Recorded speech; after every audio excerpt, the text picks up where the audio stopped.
Kay sa last 2018 nga reunion nga murag sa alumni nga kuan mo adto ko kaaten adto kay napahimingan po nga akong anak akong giapat ito sa gikan sa gawas na akong giapat na ho nang singabot ko nga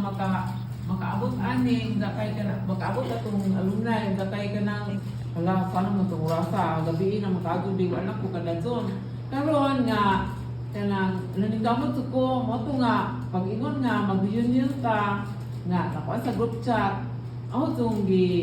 tong gi kuan nga naningkamot ko nga ang gi-contact tong silang kaya kung ma-contact na ganito si Miss madanggit ako tong nakunta unsa kanang si Paping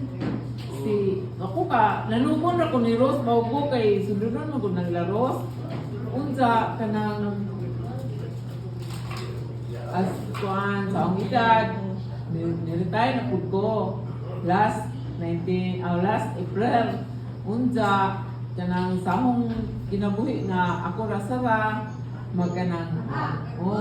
do ko sa nupol kanang ko ibay sa nupol di ako ani unsa samong kanang rap ta ko maka-relate sa kanang istorya ni Father Aji nga sa akong kinabuhi gikan pag-eskwela o elementary, dayon high school, nga college, nga kasahuman, nga kanang hindi lalim po ning mga kanang manabaho ta nga kanang dito magkuano kung naitrabaho mo na ning kamot ko nga aron makapaeskwela ko sa mga anak mo na nga kanang ako kung kuan ang ma-relate to ang istorya ni Father nga sus Father kami sa una og high school mi maningkamot to mi nga makapes amon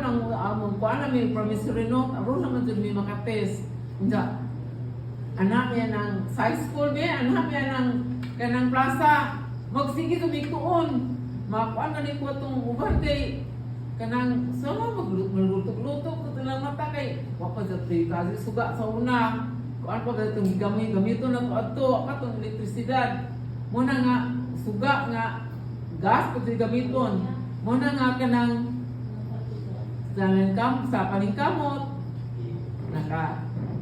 na binuganan sa pag-ampot sa Ginoo at least naman ko dahan sa